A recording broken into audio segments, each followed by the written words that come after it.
میرے اعمال کی اصلاح کرم سے کر دے۔ الحمدللہ رب العالمین والصلاة والسلام على سید المرسلین اما بعد فاعوذ باللہ من الشیطان الرجیم بسم اللہ الرحمن الرحیم۔ پڑھیے الصلاة والسلام علیک یا رسول اللہ وعلى آلک واصحابک یا حبیب اللہ۔ الصلاة والسلام علیک یا نبی اللہ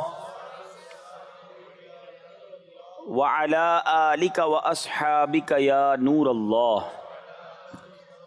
درود پاک پڑھنے کے بے شمار فضائل و برکات ہیں، بہت سارے فضائل درود پاک کے احادیث کے ذریعے اور بزرگان دین کے واقعات کے ذریعے ہمیں سننے کو ملتے ہیں، مگر آج جو حدیث پاک ہم سنیں گے اس میں ہمیں یہ احساس ہوگا کہ درود پاک پڑھنا تو باکمال کام ہے، بڑی سعادت ہے، بڑی روحانیت ہے، لیکن اگر درود پاک پڑھا نہ جائے، درود پاک زندگی میں شامل نہ ہو، اور بالخصوص جب سرکار دو عالم صلی اللہ تعالی علیہ وآلہ وسلم کا نام مبارک سنا جائے، ان کا نام لیا جائے، اور اگر اس وقت بھی درود پاک نہ پڑھا جائے تو یہ کتنی بڑی محرومی بھی ہے اور کتنی بڑی اس میں وعید یعنی اس کی سزا بھی ہے۔ ایک بار پیارے آقا علیہ الصلوۃ والسلام منبر اقدس پر جلوہ فرما ہوئے، اور جب پہلی سیڑھی پر قدم رکھا میرے آقا نے فرمایا آمین، اگلی سیڑھی پر قدم رکھا نبی پاک نے فرمایا آمین، پھر اس کے بعد تیسری سیڑھی پر قدم رکھا میرے آقا نے ارشاد فرمایا آمین۔ اچھا، صحابہ کرام علیہم رضوان کا ایک انداز بڑا نرالا تھا، جب وہ کوئی ان یوزول چیز دیکھتے تھے نا، غیر معمولی چیز دیکھتے تو سوال کر لیا کرتے تھے، اور صحابہ کرام علیہ رضوان کے ان سوالات سے امت کا بڑا بھلا ہو گیا، ہمیں ایسی ایسی باتیں پتہ چل گئی کہ سبحان اللہ۔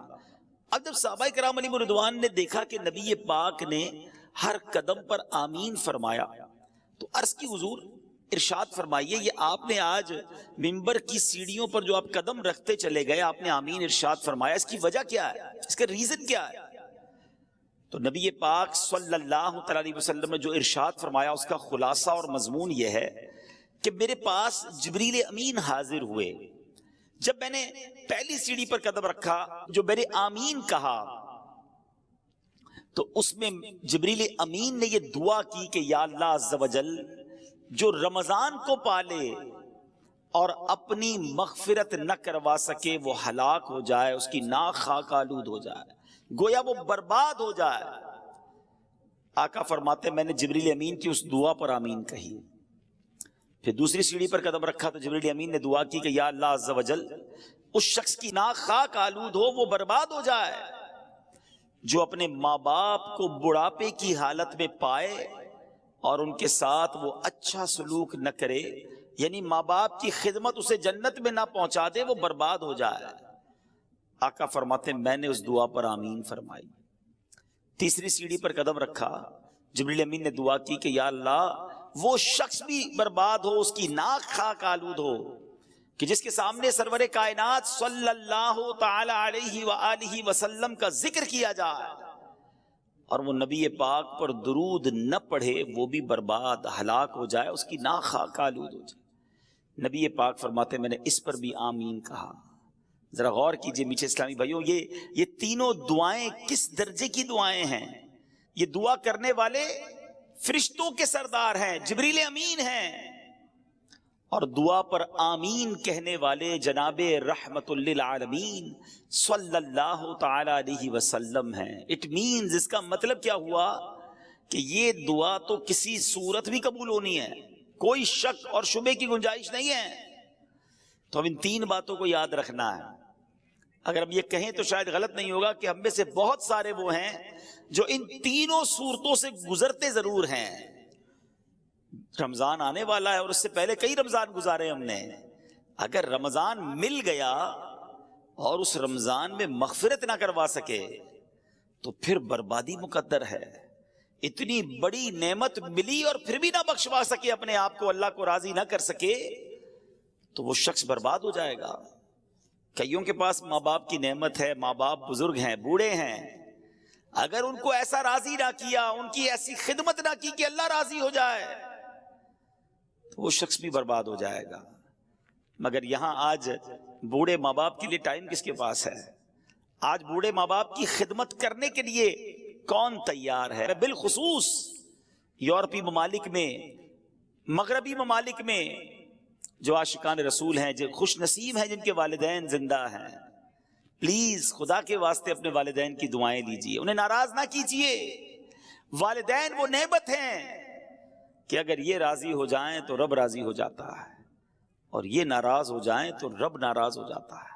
ہمیں ان کو راضی رکھنا ہے، شریعت کے دائرے میں رہ کر ان کی ہر بات ماننی ہے، ان کی خدمت کرنی ہے۔ اور جو تیسری بات کہ درود پاک کتنا امپورٹنٹ ہے، کتنا ضروری ہے اپنی زندگی میں شامل کرنا، اور خاص طور پر جب پیارے آقا علیہ الصلوۃ والسلام کا نام مبارک ہمارے سامنے لیا جائے، اس وقت درود پڑھنا یہ کتنا لازم ہے کہ جو نہیں پڑھتا تو فرمایا اس کی ناک خاک آلود ہو، وہ برباد ہو جائے۔ یہاں علماء نے ایک بڑا پیارا پروسیجر، بڑا پیارا ایک ہمیں طریقہ بتایا کہ اگر پورے دن میں ہم محفلوں میں جاتے ہیں، اجتماع میں آتے ہیں، اپنی گفتگو کے دوران بھی نبی پاک صلی اللہ تعالی علیہ وآلہ وسلم کا نام ہم لیتے ہیں، تو اگر پورے دن میں کہیں درود پڑھنا رہ گیا ہے تو بندہ اپنی پورے دن کی روٹین میں ایک پرٹیکولر تعداد، ایک مقررہ درود پاک کی تعداد مقرر کر لے کہ مثال کے طور پہ میں 100 بار 200 بار، اللہ نصیب کرے تو 313 بار یا اس سے زیادہ بار درود پاک پڑھوں گا، تو علماء کہتے ہیں کہ وہ جو درود پاک دن میں ایک بار وہ پڑھ لے گا نا، پورے دن میں جہاں جہاں درود پاک پڑھنا تھا نہیں پڑھ سکا، تو یہ اس کا آلٹرنیٹ، اس کا قائم مقام ہو جائے گا۔ تو انشاءاللہ میں بھی نیت کروں اور آپ بھی نیت کر لیں۔ ہمارا ایک نیک عمل بھی تو ہے نا، ہمارے اصلاح اعمال جو 72 ہیں نیک اعمال، اس میں ایک عمل کیا ہے کہ روزانہ کم از کم 313 بار درود پاک پڑھنا ہے۔ تو میں بھی نیت کروں، آپ بھی کریں کہ اب تو ماہ رمضان آنے والا ہے کہ انشاءاللہ روزانہ کثرت کے ساتھ درود پاک پڑھیں گے۔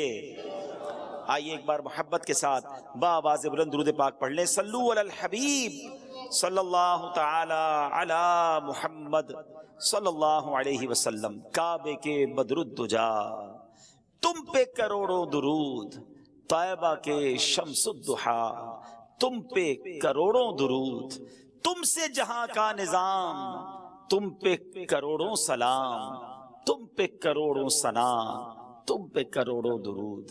میرے میٹھے اسلامی بھائیوں، ماہ رمضان یہ رب کا احسان ہے، یہ ایک ایسی عظیم نعمت ہے کہ جس کے بارے میں شاید بہت سارے لوگ اویئر نہیں ہیں، جانتے نہیں ہیں۔ اس کے روزے، اس کی تراویح، اس کی عبادت یہ کتنے بڑے ثواب کو لاتی ہے، کتنی بڑی برکتیں لاتی ہے۔ ایک واقعہ آپ کو سناتا ہوں۔ حضرت سفیان ثوری رحمۃ اللہ تعالی علم فقہ اور علم حدیث کے بہت بڑے امام ہیں، 99 صدی ہجری میں پیدا ہوئے، بڑے متقی، پرہیزگار، عبادت گزار اور اپنے زمانے کے امام المسلمین تھے۔ ایک مرتبہ حضرت سفیان ثوری رحمۃ اللہ تعالی کو 3 سال مکہ مکرمہ میں قیام کی سعادت نصیب ہوئی۔ فرماتے ہیں مکہ مکرمہ میں ایک شخص تھا، وہ روزانہ دوپہر کے وقت حرم شریف میں آتا، طواف کعبہ کرتا، 2 رکعت واجب الطواف ادا کرتا، پھر مجھے سلام کرتا اور اپنے گھر چلا جاتا۔ اس کا روزانہ کا یہ معمول تھا کہ وہ آتا، طواف کرتا، نفل پڑھتا، مجھے سلام کرتا، چلا جاتا۔ مجھے اس نیک بندے سے بڑی محبت ہو گئی۔ ایک بار یوں ہوا کہ وہ سخت بیمار ہو گیا۔ حضرت سفیان ثوری کہتے ہیں میں اس کی عیادت کے لیے گیا، تیمارداری کے لیے گیا، اس کی حالت نازک تھی۔ اس نے مجھے وصیت کی کہ جب میں فوت ہو جاؤں تو آپ مجھے اپنے ہاتھوں سے غسل دیجئے گا، میری نماز جنازہ ادا کیجئے گا اور مجھے تنہا مت چھوڑیے گا، ساری رات میری قبر کے پاس تشریف فرما رہیے گا اور منکر نکیر کی آمد کے وقت مجھے تلقین فرمائیے گا۔ بڑی کمال کی یہ وصیت تھی، اور چونکہ آپ کو اس شخص سے بڑا پیار ہو گیا تھا، دل میں جگہ بن گئی تھی، تو آپ نے اس کی بات جو ہے وہ ایکسپٹ کر لی کہ ٹھیک ہے میں اس وصیت پر عمل کروں گا۔ اب آئیے لگے ہاتھوں یہ بھی سن لیں کہ تلقین کیا ہوتی ہے۔ یہ کمال کا ایک طریقہ ہے اور بہت سو کو شاید نہیں پتا ہوتا، اور یہ احادیث میں یہ طریقہ ملتا ہے کہ تلقین کا معنی ہے، میننگ آف تلقین نصیحت کرنا، سکھانا، کسی کو ٹرین کرنا، سکھانا۔ جب میت کو قبر میں اتارا جاتا ہے، مٹی ڈال دی جاتی ہے، اس وقت کوئی شخص قبر کے سرہانے کھڑے ہو کر میت اور اس کی ماں کا نام لے کر پکارتا ہے، یعنی یا فلاں بن فلانا، ٹھیک ہے نا. مثال کے طور پہ کسی کا نام اگر اختر ہے اور والدہ کا نام آمنہ ہے تو یا اختر بن آمنہ پکارے گا. مردہ اس کی آواز تو سنتا ہے مگر جواب نہیں دے گا. اس کے بعد تلقین کرنے والا دوبارہ پکارے گا، یا اختر بن آمنہ، جو بھی نام ہوگا اس کا. اس بار مردہ اس کی آواز سن کر سیدھا بیٹھ جاتا ہے. تلقین کرنے والا تیسری بار یوں پکارے گا، یا فلاں بن فلانا. اس بار مردہ اس شخص سے کہتا ہے مجھے تلقین کر، اللہ پاک تجھ پر رحم فرمائے. اچھا، وہ تلقین کرنے والا مردے کا جواب نہیں سنتا، لیکن یہ قبر میں ہو رہا ہوتا ہے. اب تلقین کرنے والا کہتا ہے اذکر ما خرجت علیہ من الدنیا، یاد کر دنیا سے کس حال میں گیا تھا. شہادت اللہ الہ الا اللہ وان محمدا عبدہ ورسولہ، تو گواہی دیتا تھا کہ اللہ پاک کے سوا کوئی عبادت کے لائق نہیں اور محمد صلی اللہ تعالی علیہ وسلم اللہ کے بندے اور رسول ہیں. وَأَنَّكَ رَضِيتَ بِاللَّهِ رَبًّا وَبِالْإِسْلَامِ دِينًا وَبِمُحَمَّدٍ نَبِيًّا وَبِالْقُرْآنِ إِمَامًا. تو اللہ پاک کے رب ہونے پر، اسلام کے دین ہونے پر، محمد صلی اللہ تعالی علیہ وسلم کے نبی ہونے پر اور قرآن کے امام ہونے پر راضی تھا. یعنی اب قبر کے پاس کھڑے رہ کے کوئی شخص یہ کہے تو مردہ قبر میں سن رہا ہوتا ہے. اللہ اکبر.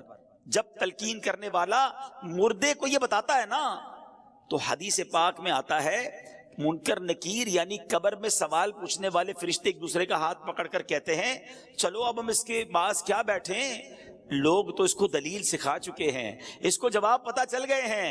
اللہ اکبر. مرنے والے پر یہ کام کرنا، یہ تلقین کرنا بڑا احسان ہے. اگر تھوڑا سا وقت نکال کر تلقین کرنے سے مرنے والا سوالات قبر سے بچ جاتا ہے تو تلقین کرنے میں ہرگز سستی نہیں کرنی چاہیے.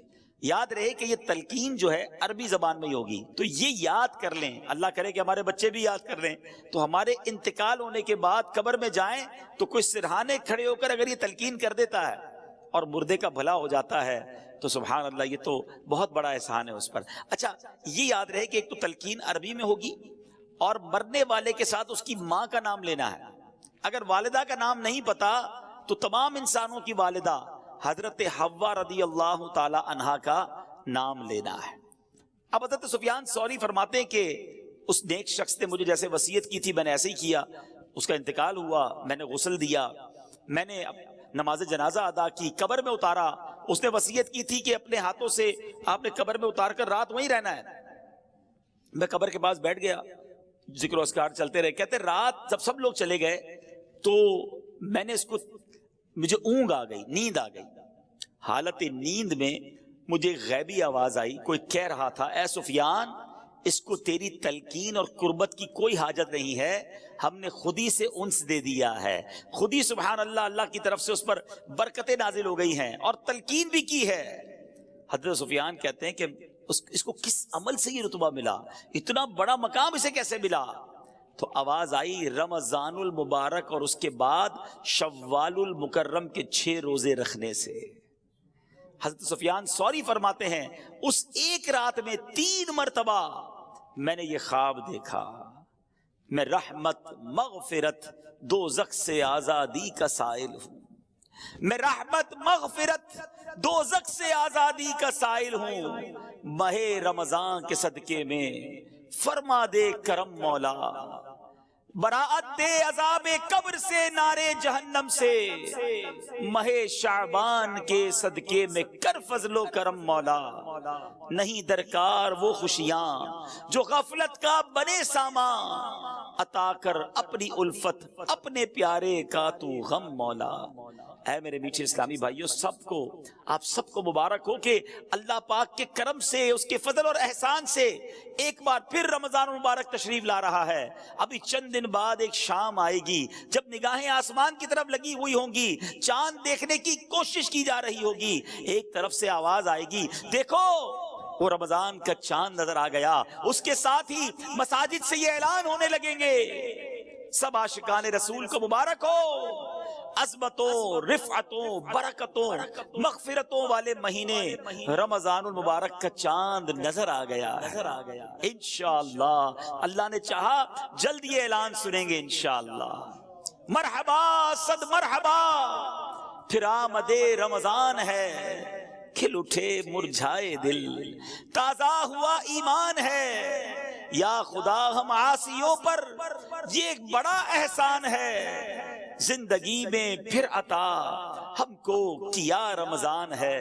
اے میرے میٹھے اور محترم اسلامی بھائیوں، رمضان کی عظمت سمجھیے، رمضان کا مقام سمجھیے، یہ مہینہ رب کریم کی بارگاہ میں کس قدر بڑا مرتبہ رکھتا ہے۔ ہمیں شاید بہت سارے ناظرین کو یہ تو پتا ہے، قرآن کی یہ آیت بھی سنی ہوگی، شہر رمضان الذی انزل فیہ القرآن، رمضان کا مہینہ جس میں قرآن اترا۔ مگر شاید بہت سارے ناظرین کو یہ نہیں پتا کہ اللہ کریم نے جو 4 بڑی آسمانی کتابیں اس دنیا میں نازل فرمائیں، تورات، زبور، انجیل اور قرآن، سبحان اللہ، میرے آقا علیہ الصلوۃ والسلام فرماتے ہیں کہ حضرت ابراہیم کے صحیفے رمضان کی پہلی رات نازل ہوئے، تورات شریف رمضان کی 7ویں رات نازل ہوئی، انجیل شریف رمضان مبارک کی 14ویں رات نازل ہوئی، اور ابن ابی شیبہ کی روایت میں ہے کہ زبور شریف رمضان المبارک کی 6 تاریخ کو نازل ہوئی، سبحان اللہ، اور شب قدر کو سبحان اللہ رب قرآن مجید جو ہے اس کو نازل کیا گیا۔ تو اے میرے میٹھے اسلامی بھائیوں، آپ ذرا غور کیجئے کہ 4 بڑی آسمانی کتابیں جو ہیں وہ اللہ کریم نے پورے سال میں جو مہینہ پسند فرمایا وہ رمضان کا مہینہ ہے، اور قرآن جو رب کا کلام، آخری کلام، سرچشمہ ہدایت جو ہے وہ میرے آقا علیہ الصلوۃ والسلام کے قلب منور پر 23 سال کے عرصے میں درجہ بدرجہ اور جو سمجھیے کہ وقفے سے وہ جبریل امین لاتے رہے، وہ نازل ہوا۔ تو اے میرے میٹھے اسلامی بھائیوں، ذرا غور کیجئے اس مہینے کا مقام کیسا ہے، یہ کتنی بڑی اللہ کی مہربانی ہے کہ رب کریم، بس اب اللہ سے دعا کرتے ہیں کہ یا اللہ یہ چند دن بھی خیر سے نکل جائیں، ہمیں خیر کے ساتھ، عافیت کے ساتھ ماہ رمضان عطا بھی فرما، اور اس مہینے میں خوب روزے رکھنا، تراویح پڑھنا اور عبادتیں کرنا نصیب فرما۔ میرے میٹھے اسلامی بھائیوں، سرکار غوث اعظم پیران پیر شیخ عبد القادر جیلانی رضی اللہ تعالیٰ عنہ کیا خوب فرماتے ہیں۔ رمضان میں کتنے حروف ہیں؟ را، میم، ضاد، الف اور نون۔ غوث پاک کتنی پیاری تفصیل بیان کرتے ہیں کہ را سے مراد رضوان اللہ یعنی رضا الہی ہے، میم سے مراد محابات اللہ عن العصاة یعنی اللہ پاک کی گناہ گاروں پر رحمت اور مہربانی فرمانا ہے۔ لفظ رمضان میں جو تیسرا حروف ضاد ہے اس سے مراد ضمان اللہ یعنی اللہ پاک کی امان ہے۔ چوتھا لفظ الف ہے، اس سے مراد الفت اللہ محبت الہی ہے۔ آخری لفظ نون، اس سے مراد نور اللہ۔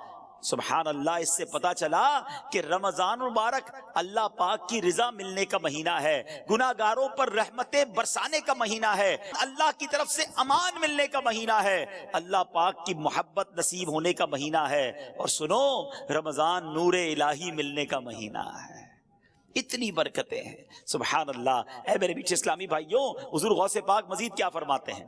فرماتے رمضان کی مثال سینے میں دل جیسی ہے۔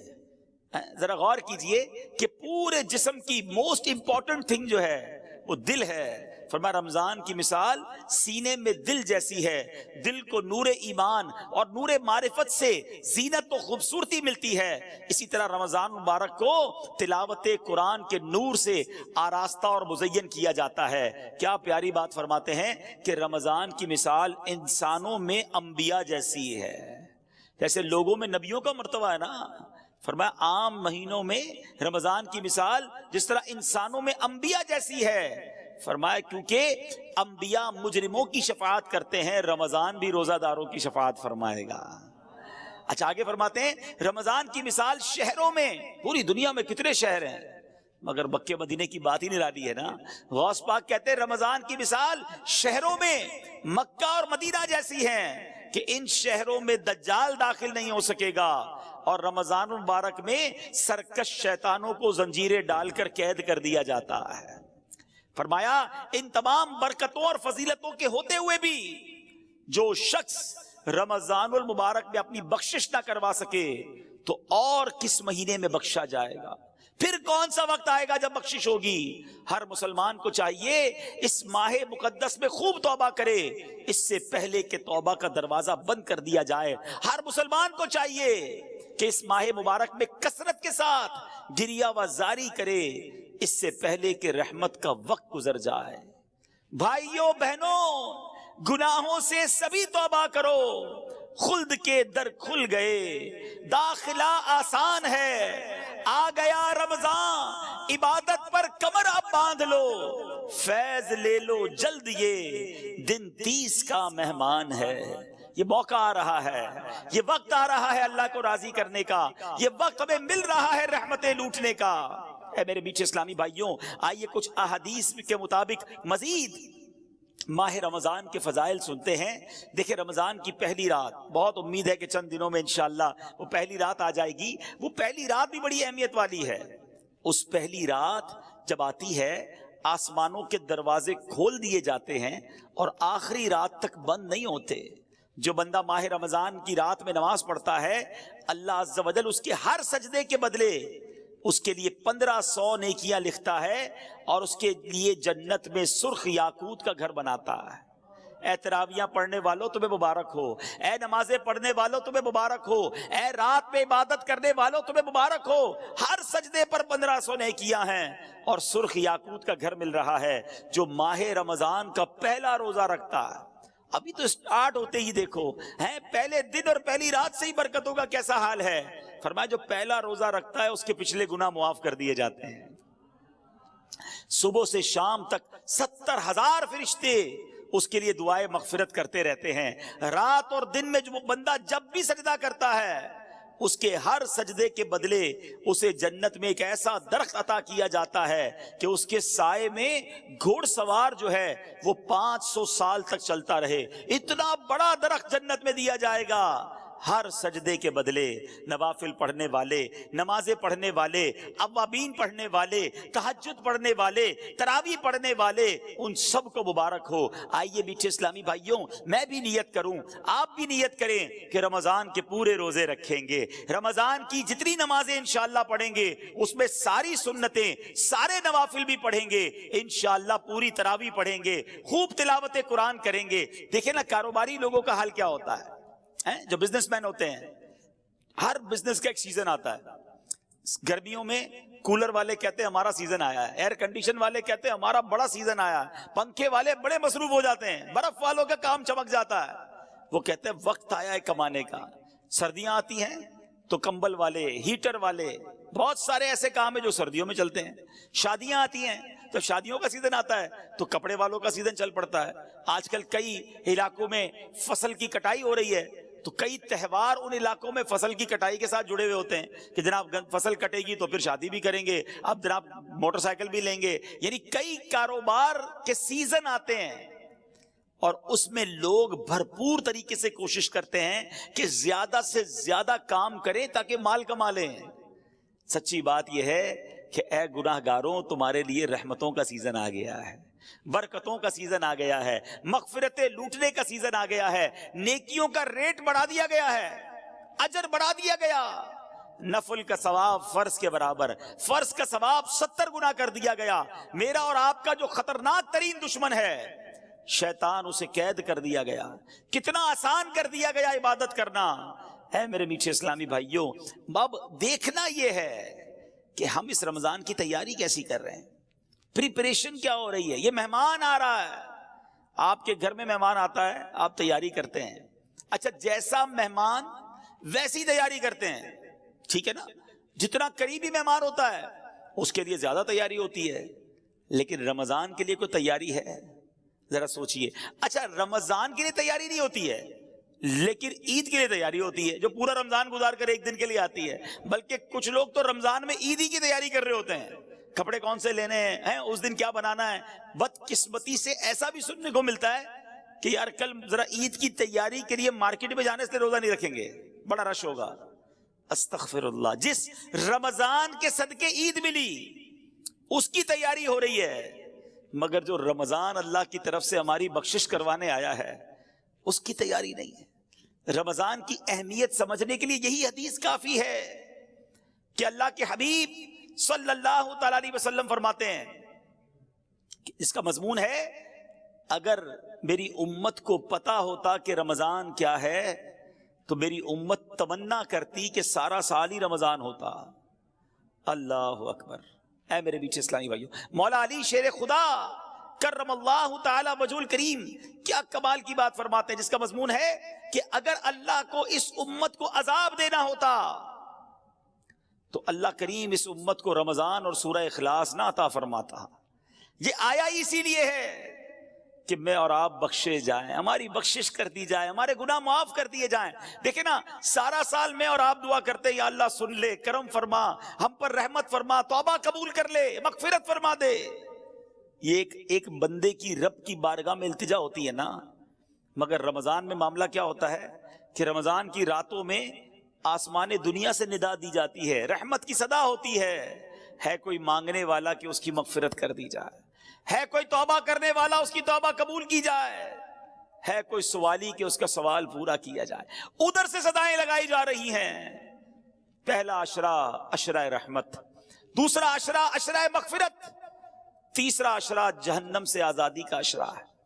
میرے میٹھے اسلامی بھائیو ذرا غور کیجئے کہ رمضان میں مغفرتیں کتنی ہوتی ہیں. احادیث میں مضمون ملتا ہے کہ روزانہ افطار کے وقت 10 لاکھ گناہ گاروں کو جہنم سے آزاد کر دیا جاتا ہے، ڈیلی، روزانہ.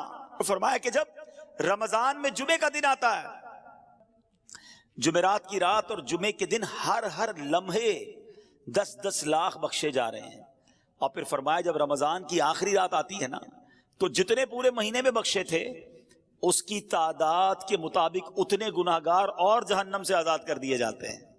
ہمارے کیلکولیٹر جواب دے جائیں گے، اتنے لوگ بخشے جاتے ہیں. اس میں بھی چند بد نصیب ہوتے ہیں جو نہیں بخشے جاتے. اور اس کے بارے میں آپ نے سن لیا شروع میں کہ جو رمضان کو پائے اور اپنی مغفرت نہ کروا سکے وہ ہلاک و برباد ہو جائے.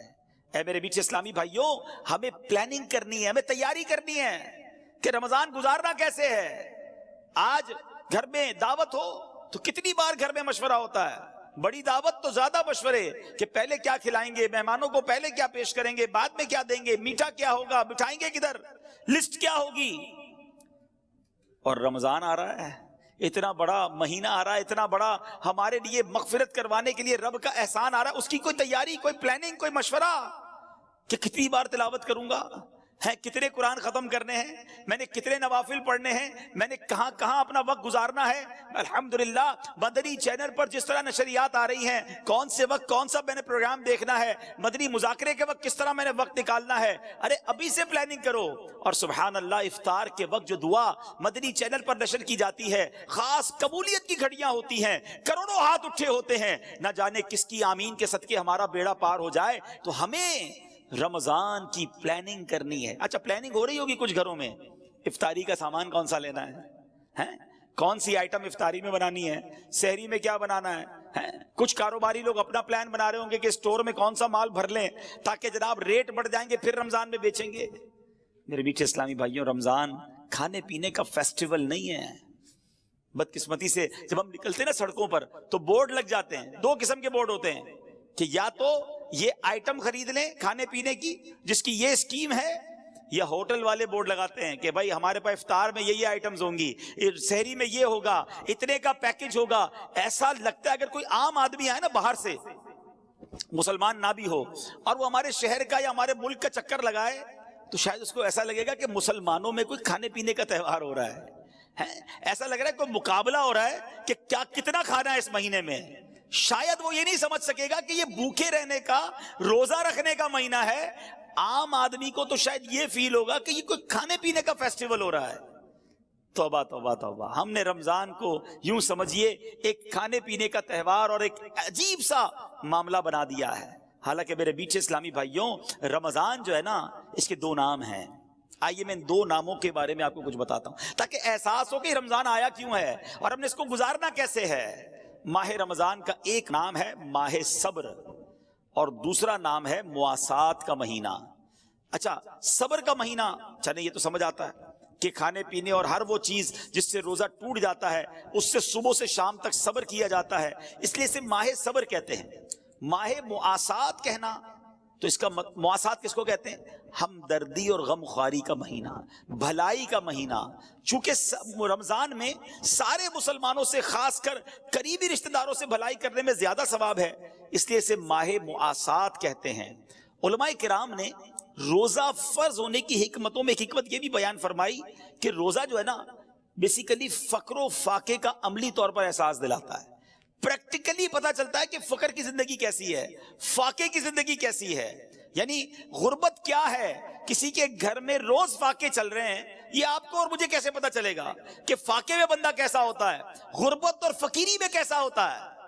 اب جب بندہ روزہ رکھتا ہے اور بھوکا ہوتا ہے، بھوک لگتی ہے، پیاس لگتی ہے اور روزانہ روزے رکھ رہا ہے، اب اسے احساس ہوتا ہے کہ میں تو کچھ افطار میں جا کے کھا لیتا ہوں مگر غریب کئی ایسے ہیں جو ساری زندگی اسی طرح گزار رہے ہیں، فقیری میں گزار رہے ہیں، فقر و فاقے میں گزار رہے ہیں۔ اللہ اکبر، جب بندہ اس طرح خود بھوک کو دیکھتا ہے تو اب بھوکوں کی مدد کرنے کا جذبہ بڑھتا ہے، غریبوں کی خیر خواہی کا جذبہ بڑھتا ہے۔ یہ بیسیکلی روزے کی ایک حکمت علماء نے بیان کی۔ اعلیٰ حضرت امام اہل سنت کے والد محترم مولانا نقی علی خان رحمۃ اللہ تعالی کیا فرماتے ہیں کہ ایک شخص تھا، اسے صدقہ خیرات کا بڑا شوق تھا، خدا میں بہت خرچ کرتا، جو پیسے ہاتھ میں آتے خرچ کر دیتا۔ اس کے رشتہ داروں کو وہ بڑا برا لگتا تھا کہ یہ پیسے بچاتا ہی کوئی نہیں ہے، ہم جو پیسے آتے ہیں اللہ کی راہ میں بانٹ دیتا ہے۔ اس کو اس کے رشتہ داروں نے بند کر دیا، قید کر دیا، کھانا پینا بھی نہیں دیا، گویا اس کو قید کی اور بھوک کی سزا دی۔ کچھ دنوں بعد وہ بعد آیا، جب اس کو اس قید سے نکالا کہ اب شاید صحیح ہو گیا ہوگا، اب اتنا خرچہ نہیں کرے گا اللہ کی راہ میں، وہ جیسے ہی باہر آیا، باہر آتی اس نے اور صدقہ و خیرات کرنا شروع کر دیا۔ تو رشتہ داروں نے کہا تمہیں سمجھ نہیں آئی، قید سے سبق نہیں ملا؟ کہتا واقعی سبق ملا، پہلے تو پیسے بانٹتا تھا، بھوک نہیں دیکھی تھی، قید نہیں دیکھی تھی، تنگی نہیں دیکھی تھی، اب اندر بند ہوا تو پتا چلا بھوک کیا چیز ہے، غربت کیا چیز ہے، تو اب تو میں اللہ کی راہ میں مزید خرچ کروں گا۔ اچھا، اس سے ایک اور بات سیکھنے کو ملی کہ روزے کی حکمت یہ ہے کہ ہم بھوکے رہیں۔ اب ادھر تو حال یہ ہے کہ بندہ سحری میں اس لیے زیادہ کھاتا ہے کہ شام تک بھوکا رہنا ہے، شام کو اس لیے زیادہ کھاتا ہے کہ سارا دن بھوکا رہا تھا، اتنی ساری آئٹمیں کہ جو پورے سال میں نہیں کھائی تھی۔ کچھ لوگوں کا تو رمضان میں وزن بڑھ جاتا ہے، ارے اللہ کے بندو روزے رکھنے تھے، تراویح پڑھنی تھی، یہ تو یعنی اتنا کھایا۔ اچھا پھر 10-15 رمضان کے بعد آپ چیک کر لیں، ہاسپٹل میں لائن لگی ہوتی ہے، کسی کو ڈائریا ہو رہا ہے، کسی کا پیٹ خراب ہو گیا ہے، کسی کا گلا خراب۔ اچھا 4-5-6 رمضان کے بعد آپ کو تراویح کے اندر کھانسیوں کی آوازیں آنا شروع ہو جائیں گی۔ کیوں؟ روزانہ افطار میں سموسے کھانے ہیں، روزانہ تلی ہوئی 4 قسم کی آئٹمیں کھانی ہیں، کچھ تو ہماری افطاری کی واجبات ہیں، یہ نہیں ہوگی تو لگتا ہے افطاری نہیں ہوگی۔ اللہ اکبر، ہم نے تو رمضان کے روزوں کو کچھ اور ہی بنا دیا، حالانکہ اس میں بھوکا رہنا مقصود تھا کہ انسان۔ اچھا آپ جب بھوکے ہوتے ہیں نا، ایک تو غربت کا اور بھوک کا احساس، دوسرا آپ نے دیکھا ہوگا کر و فر ختم ہو جاتا ہے، عاجزی آ جاتی ہے، وہ جو ٹور ہوتی ہے نا، اکڑ کے چلنا، روب جمانا، ڈانٹنا، جھڑکنا، بالکل اس کو فیل ہونے لگتا ہے کہ یار میری اوقات ہی کوئی نہیں ہے، بالکل وہ ڈھال ہو جاتا، اس کو پتا چل جاتا ہے کہ یہ میری اوقات ہے۔ عاجزی سے، انکساری سے، محبت سے لوگوں سے بات کریں۔ اور ہم سب جب بھوکے دسترخوان پر بیٹھتے ہیں تو احساس ہوتا ہے کہ یار بھوک کیا چیز ہے۔ تو ہے میرے میٹھے اسلامی بھائیوں، غریبوں کی اگر غریبی کا احساس لینا ہے، بلکہ رمضان کا پراپر ایسنس لینا ہے، رمضان کا پراپر جس کو آپ کہیے کہ جو مقصود ہے وہ حاصل کرنا ہے، تو پھر انسان کو بھوکا رہنا ہے اور اس سے یہ میسج لینا ہے۔ اے میرے میٹھے اسلامی بھائیوں، اگر کوئی مالدار ہے، کہتا یار اللہ نے پیسے دیے ہیں، 10 قسم کی ڈشیں سحری میں بناؤں گا، 20 قسم کی افطاری میں بناؤں گا، ٹھیک ہے آپ کھا سکتے ہیں، جائز ہے، مگر جو جس کا کہتے ہیں نا کہ اس کی اصل حکمت ہے، آپ اس سے محروم ہو جائیں گے۔ اور اگر آپ اللہ کی رضا کے لیے سادہ رہتے ہیں، کم کھاتے ہیں، بھوکے رہتے ہیں، کم سوتے ہیں تاکہ اور عبادت کر سکیں، تو میرے میٹھے اسلامی بھائیوں اس کا مرتبہ اور ہے۔ حضرت بشر حافی رحمت اللہ تعالی کے بارے میں آتا ہے، آپ کسی جگہ سردی میں بیٹھ کر سردی سے کانپ رہے تھے، اچھا پاس گرم کپڑے بھی پڑے تھے، تو کسی نے کہا حضرت اتنی سردی ہے، سردی میں کانپ رہے کپڑے بھی پڑے ہیں آپ کے پاس، پہن لیں اس کو، سردی سے بچ جائیں گے۔ کیا کمال کا جواب دیا، فرمایا پورے شہر میں سردی ہے، بہت سارے غریب ہیں جن کے پاس گرم کپڑے نہیں ہیں، اور میرے پاس اتنے پیسے بھی نہیں کہ سب کو گرم کپڑے پہنا دوں، کم از کم خود سردی میں رہ کر ان کی سردی کا احساس تو کر سکتا ہوں، غریبوں کے ساتھ اظہار یکجہتی تو کر سکتا ہوں۔ اب یہ اللہ والوں کا انداز ہے، مگر ادھر تو حال یہ ہے کہ غریب کی غربت کا مذاق اڑایا جاتا ہے، اس کو دکھا دکھا کے ایسے کام کیے جاتے ہیں جس سے اس کے دل پر اور افسوس طاری ہو جائے۔ ایک تو یہ سوشل میڈیا نے جو بیڑا غرق کیا ہے، اب تو حال یہ کہ افطار میں کیا پکا ہے پہلے اس کی تصویر جائے گی پھر افطار ہوگا، پتہ چلے آج ہمارے گھر میں کیسی افطاری بنی ہے، کون سے ہوٹل میں سحری کی ہے، کون سی جگہ پر افطاری کی ہے، دنیا بھر کو بتانا ہے تاکہ جس کے پاس پیسے نہیں ہیں وہ بھی تکلیف میں مبتلا ہو جائے۔ نہیں میرے میٹھے اسلامی بھائیوں، اگر اللہ نے آپ کو کوئی نعمت دی ہے تو اس کا مطلب یہ نہیں کہ لوگوں کو تکلیف دیں، لوگوں کو وہ نعمتوں کو دکھا کر ان کے دلوں میں رنج طاری کریں۔ یہاں تک لکھا گیا کتابوں میں کہ اپنے گھر میں اچھا کھانا بناؤ تو تھوڑا زیادہ بناؤ تاکہ پڑوسیوں کو دو، اور اگر نہیں دینا تو پھر ان کے سامنے اس کو ظاہر بھی نہ کرو۔ بڑے بڑے برگر، پیزا اور پتہ نہیں کیا کیا گھر پہ منگواتے ہیں، اور اس کے باکسز گھر کے باہر پڑے ہوتے ہیں۔ برابر والے کا بچہ غریب ہے، والد کو کہتا ہے ابو دیکھو پڑوس میں یہ آیا، ہمیں بھی یہ کھانا ہے، وہ والد کہاں سے کھلائے گا، اس کے پاس پیسے ہی نہیں ہیں۔ یا تو ساتھ دے غریبوں کا، اگر نہیں دے سکتے تو ان پر اور تکلیف طاری نہ کر دیں۔ اللہ کرے کہ یہ بات سمجھ میں آ جائے۔ یہ اپنی نعمتوں کا اظہار کر کے ایک بڑا نقصان پتہ ہے کیا کرتے ہیں، اس سے آپ حسد میں مبتلا، لوگ آپ سے حسد میں مبتلا ہو جاتے ہیں، نظریں لگ جاتی ہیں لوگوں کی۔ ہر بات اللہ نے دی ہے نا آپ کو، آپ استعمال کریں، اللہ کا شکر ادا کریں۔ ضروری ہے ہر نعمت لوگوں کو بتانا ہے؟ پھر کہتے پتہ نہیں کوئی عمل ہو گیا ہے، کوئی نظر لگ گئی ہے۔ ارے بھائی تم نے کون سی چیز جو تمہارے پاس ہے سب تم نے سوشل میڈیا پہ ڈال دی ہے۔ آج نیا فون خریدا ہے، آج نئی گاڑی خریدی ہے، آج میں نے یہ والی کرسی خریدی ہے تو یہ والی گھڑی خریدی ہے، کیوں بتانا ہے سب کو؟ بھائی پتا بھی تو چلے نا کتنا پیسہ ہے، تو پھر بھگتے ہیں، پھر یہ معاملات ہوں گے۔ یہ روایتوں کا مضمون ہے کہ اپنی نعمتوں کا اظہار کر کے اپنے اوپر لوگوں کے حسد کروانے سے بچو۔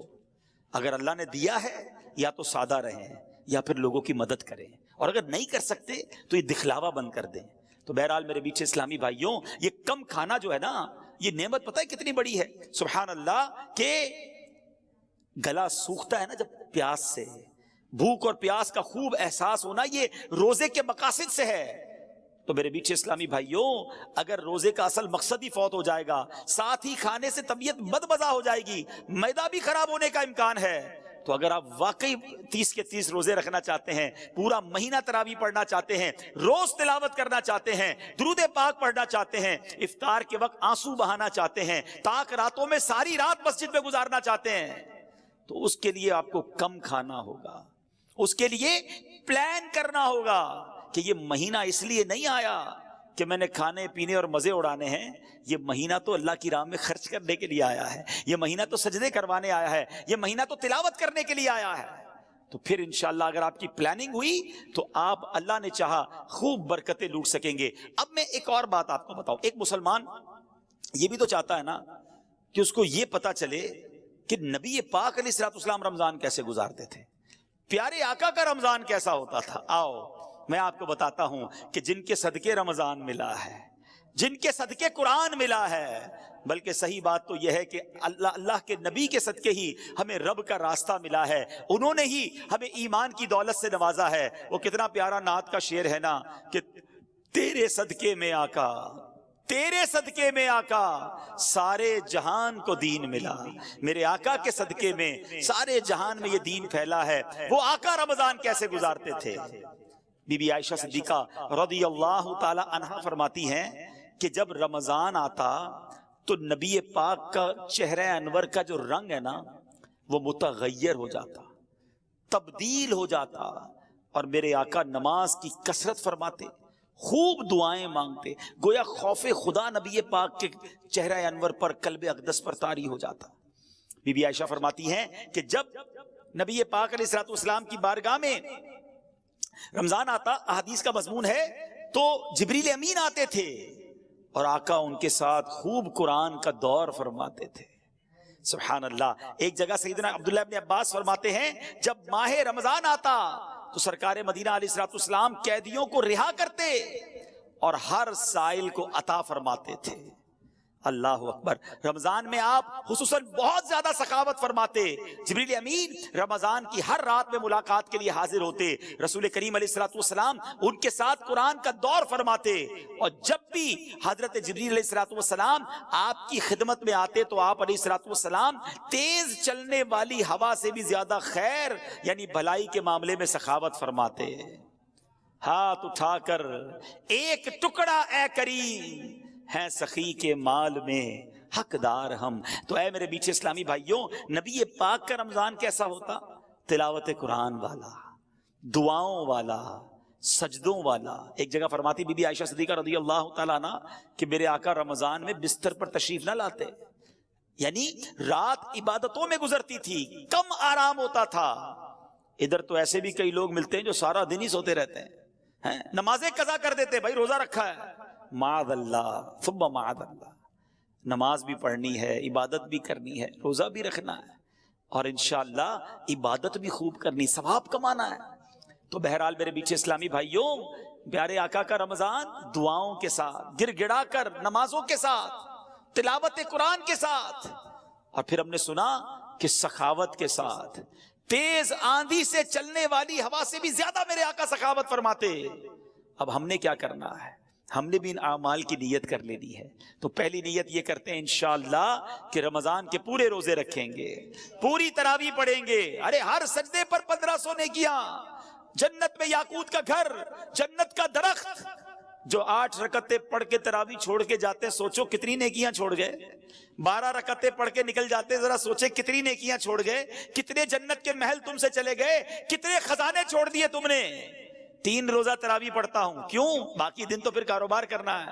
اگر کوئی 3 روزہ، 5 روزہ، 7 روزہ ختم قرآن میں تراویح پڑھ لیتا ہے، ٹھیک ہے اگر وہ صحیح طریقے سے پڑھتا ہے، لیکن بقیہ دنوں کی تراویح معاف نہیں ہوئی ہے، وہ بھی پڑھنی ہے۔ روزانہ 20 تراویح پڑھیں گے انشاءاللہ، آخر رمضان تک پڑھیں گے انشاءاللہ۔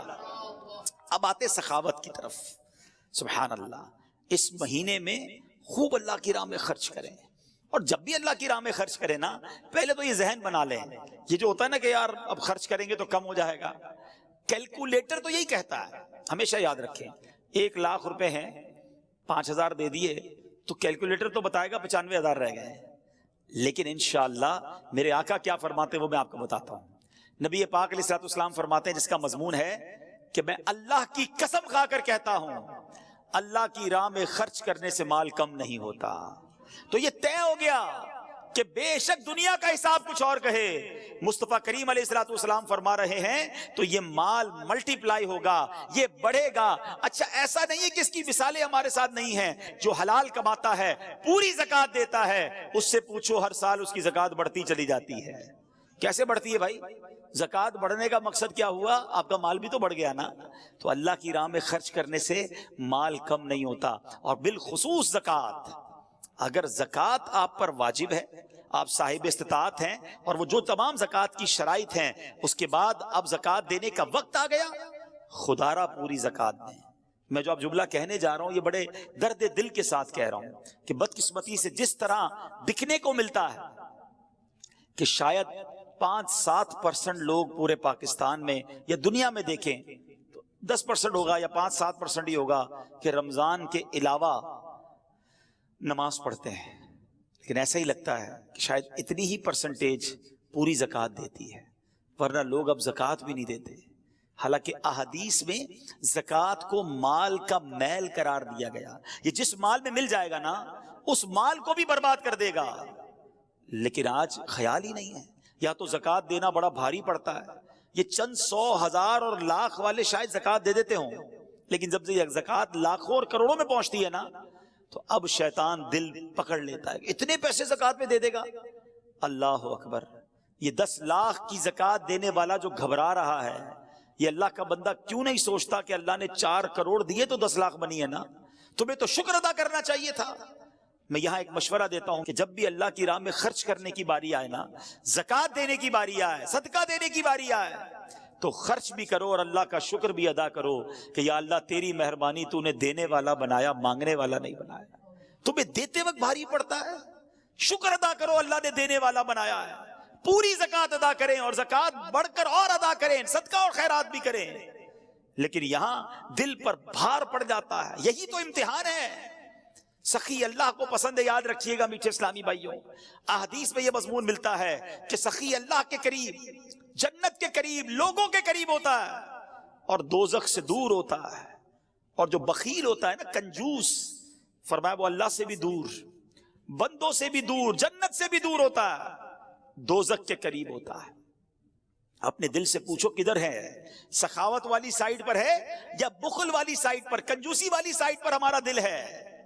تو ہے میرے میٹھے اسلامی بھائیوں، ماہ رمضان یہ اللہ کی راہ میں خرچ کرنے کا مہینہ ہے، اور اگر آپ کی زکوٰۃ ادا ہو بھی جائے اور مزید نیکیاں کمانے کا موقع ملے نا تو اور خرچ کر دینا، جاتا کوئی نہیں ہے۔ ہاں، بڑی پیاری ایک حدیث پاک ہے جس کا مضمون ہے گن گن کر خرچ نہ کرو ورنہ وہ رب کریم بھی تمہیں گن گن کر عطا فرمائے گا۔ ارے اللہ جب دیے جا رہا ہے تو آپ خرچ کریں، اور یہ خرچ کرتے وقت اگر یہ مائنڈ سیٹ بن جائے نا، ذہن بن جائے کہ یہ میرے جیب سے نکل کر جہاں میرے ہی اکاؤنٹ میں رہا ہے، ہاں میرے ہی انشاءاللہ آخرت کے اکاؤنٹ میں جمع ہو رہا ہے، تو پھر دینے میں غم نہیں آئے گا۔ کوئی ایسا بندہ دیکھا ہے آپ نے کہ آپ کو ملے یار آج بہت موڈ آف ہے، کیوں بھائی؟ وہ لاکھ روپے جیب میں پڑے تھے، آتے آتے اپنے اکاؤنٹ میں ڈلا کے آ گیا ہوں۔ تو آپ کہیں گے کیا ہو گیا بھائی؟ جیب میں تھے، آپ کے اکاؤنٹ میں چلے گئے، ٹینشن کس بات کی ہے؟ تو بالکل ایسا ہی ہے، آپ نے جب بھی اللہ کی راہ میں خرچ کرنا ہے نا، کسی غریب کی مدد کرنی ہے، کسی رشتہ دار کی مدد کرنی ہے، کوئی مسجد میں چندہ دینا ہے، کوئی نیکی کا کام، واٹ ایور آپ نیکی کا کام کریں، فوراً سوچ لیں یہ میرے اکاؤنٹ میں ڈپازٹ ہو گیا ہے، اور ایسے اکاؤنٹ میں جمع ہوا ہے جہاں سے کوئی چھین بھی نہیں سکتا۔ ہاں، حدیث قدسی ہے، اللہ فرماتا ہے اے ابن آدم اپنا مال میرے پاس جمع کروا دے، نہ جلے گا، نہ ڈوبے گا، نہ چوری ہوگا، یعنی نہ کم ہوگا۔ خلاصہ حدیث ہے، اور اللہ فرماتا ہے میں اس دن تجھے دوں گا جس دن تجھے نیکی کی ضرورت ہوگی۔ یاد ہے نا قیامت کا دن کتنا نفسا نفسی کا دن ہوگا؟ ایسی نفسا نفسی میں میری نیکیاں اگر ادھر ڈپازٹ ہیں، اور اللہ نے وعدہ فرمایا تجھے اس دن دوں گا جس دن تجھے نیکی کی ضرورت ہوگی۔ تو اس کا تو طریقہ یہ ہونا چاہیے کہ زکوٰۃ تو پوری دینی ہے، اس کے بعد بھی جب موقع ملے نا، یار تھوڑے پیسے ہیں یار تھوڑے اور ڈال دیتا ہوں آخرت کے اکاؤنٹ میں، تھوڑے اور جمع کروا دیتا ہوں۔ وہ نہیں کمیٹی ڈالتے ہیں لوگ، کمیٹی بی سی جس کو کہتے ہیں، یار تھوڑے تھوڑے جمع کر لو، برے وقتوں میں کام آئے گی۔ یہ شاندار کمیٹی ہے، یہ شاندار بی سی ہے۔ اللہ کی راہ میں خرچ کرتے رہا کرو، نیکی کا موقع ملے تلاش کر کے خرچ کر دیا کرو، تاکہ وہاں ملے کہ جہاں کوئی مدد کرنے والا نہیں ہوگا۔ تو اے میرے میٹھے اسلامی بھائیوں، پلیز، بڑی دکھ کی بات ہے کہ لوگ پوری زکوٰۃ ادا نہیں کر رہے، اور واقعی ایسا لگتا ہے کہ اگر ہمارے وطن کی صرف میں بات کروں نا، دنیا کی بات نہیں کرتا، چلیں ہمارے وطن میں، کیونکہ میرا صبح و شام کاروباری لوگوں سے ملنا رہتا ہے، بزنس کمیونٹی سے ملنا رہتا ہے، اگر ہمارے وطن میں لوگ پوری زکوٰۃ دے دینا تو مجھے لگتا ہے ہمارے وطن میں ایک بھی غریب باقی نہیں بچے گا۔ اتنا اللہ پاک نے لوگوں کو نوازا ہے لیکن پوری زکوٰۃ نہیں دیتے۔ تو خدارا ایسا نہ ہو یہ مال عذاب بن جائے، یہ مال کا میل مال میں مل کر تباہی لے آئے، دنیا میں بھی تباہی ہے، آخرت میں بھی تباہی ہونی ہے۔ حدیث کا مضمون ہے کہ زکوٰۃ دے کر اپنے مال کو مضبوط قلعوں میں قید کر لو، آپ کا مال سیکیور ہو جاتا ہے اور بڑھتا بھی رہتا ہے، برکت بھی ملتی ہے۔ تو آئیے نیت کریں۔ اچھا، اسلامی بہنیں بھی مجھے سن رہی ہوں گی، سونا ہوتا ہے، زیور ہوتے ہیں، زکوٰۃ نہیں دیتی ہیں، اور پھر یہ کہتی ہیں ہم کماتی تھوڑی ہیں، یہ سونا عذاب بنا دیا جائے گا۔ روایتوں کا مضمون ہے کہ اسی سے عذاب دیا جائے گا، اس شخص کو آگ کا انگارہ بنا دیا جائے گا کہ جو سونے کی زکوٰۃ نہیں دیتا۔ تو پلیز، اگر میری بہنیں مجھے سن رہی ہیں، اسلامی بھائی سن رہے ہیں، اللہ پاک نے نوازا ہے تو اس میں کنجوسی نہ کرو، حساب کریں، پوری کیلکولیشن کریں۔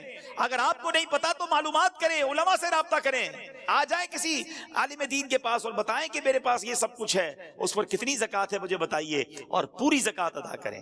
نیت کریں انشاءاللہ پوری زکوٰۃ ادا کریں گے۔ اب بتاتا ہوں کہاں ادا کریں، لیکن پہلے یہ پوری نیت کر لیں، ٹھیک ہے؟ پیچھے اگر زکوٰۃ ادا نہیں کی ہے اب تک، پچھلے سالوں کی نہیں کی، وہ بھی کرنی پڑے گی۔ یہ قرض ہے آپ پر، یاد رکھیے گا، یہ ادا کر دیں ورنہ اس کا جواب بند نہیں پڑے گا۔ تو بہرحال میرے پیچھے اسلامی بھائیوں، اچھا اب زکوٰۃ جس طرح ادا کرنے سے پہلے اس کی کیلکولیشن ضروری ہے کہ کتنی بنتی ہے، اس کا پورا نصاب ہے، یہ علم سیکھنا بھی ضروری ہے۔ اور اگر آپ کو نہیں معلوم تو جیسا میں نے کہا کہ ماشاءاللہ علماء کرام دعوت اسلامی میں موجود ہیں، دارالفتہ اہل سنت موجود ہے، رابطہ کر لیں، وہ گائیڈ کر دیں گے۔ جس طرح آپ نے آفس کا حساب کتاب بنانے کے لیے اکاؤنٹنٹ رکھا ہے، ٹیکس کی رپورٹ جمع کرانے کے لیے سال میں ایک ہی بار ٹیکس جمع کراتے ہیں، خود کیوں نہیں لکھ لیتے سارا؟ کیوں وکیل کے پاس جاتے؟ نہیں یار وہ ایکسپرٹ ہے، ذرا صحیح طریقے سے حساب بنائے گا۔ تو زکوٰۃ خود ہی بنا لیں گے آپ مفتی ہیں. اگر آپ کو یہ علم نہیں ہے تو معلوم کر لیں, کسی عالم دین سے مشورہ کر لیں تاکہ آپ کی زکوٰۃ پراپر ادا ہو جائے.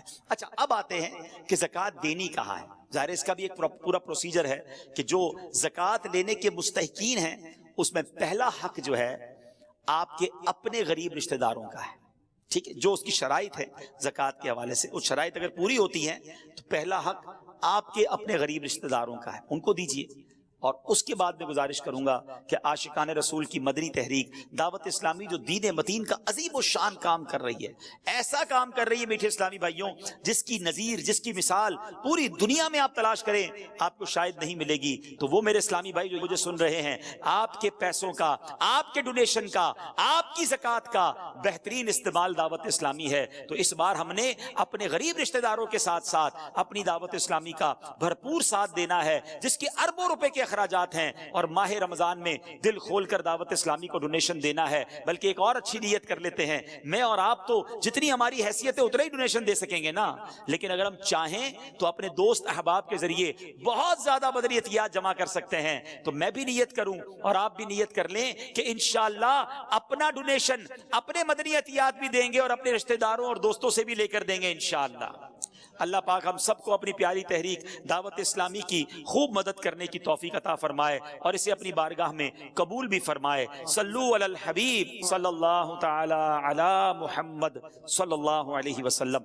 الحمدللہ رب العالمین والصلاة والسلام علی سید المرسلین یا ارحم الراحمین یا ارحم الراحمین یا ارحم الراحمین.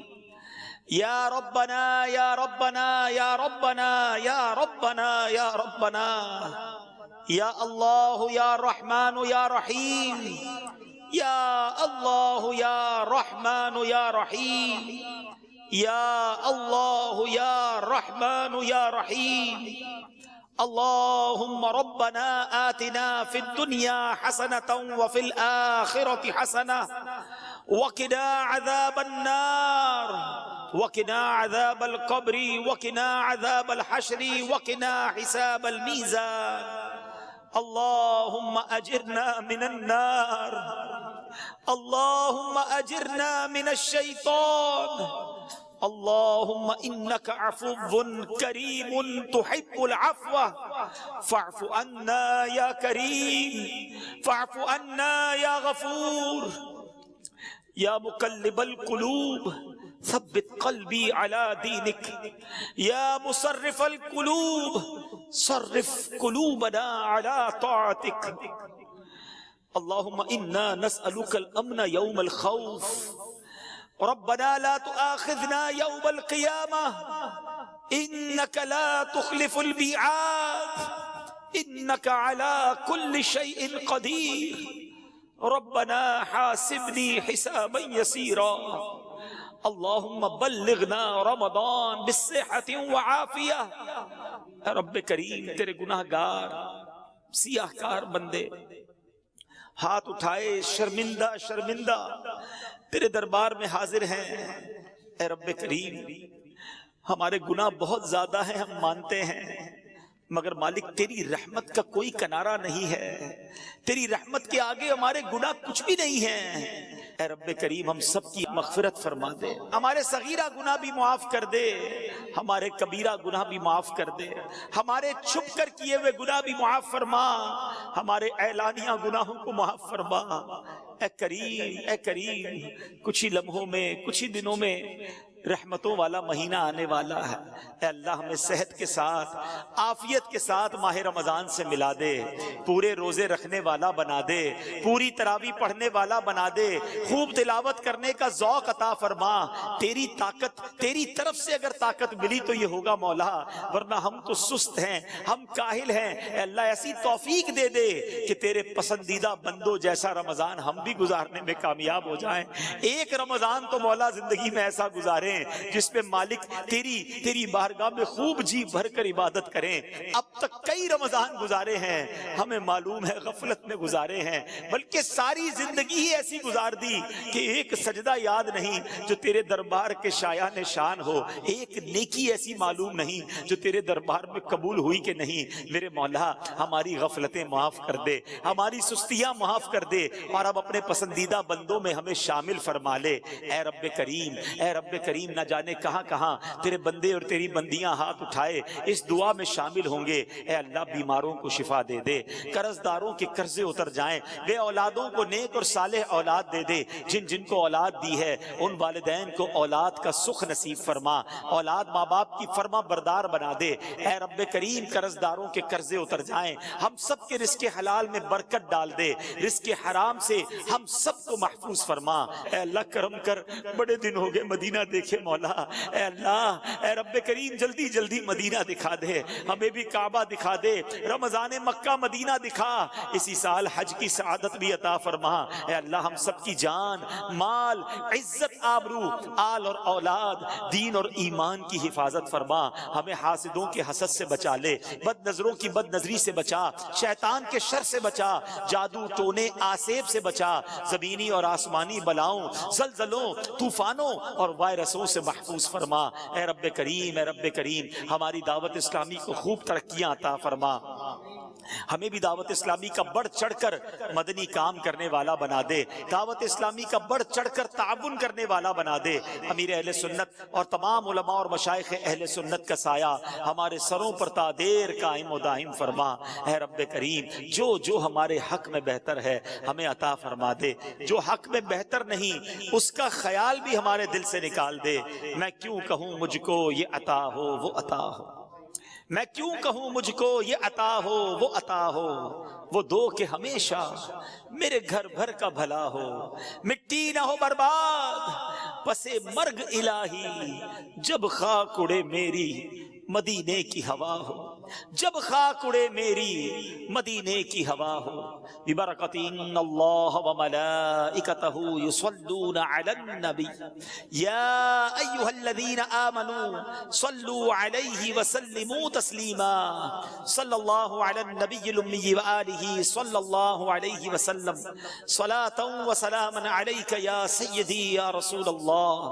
اللہم ربی یسر ولا تعسر وتمم لنا بالخير يا فتاح وبك نستعين، وصلى الله تعالى على خير خلقه ونور عرشه سيدنا ومولانا محمد وآله وصحبه أجمعين برحمتك يا أرحم الراحمين۔ میرے اعمال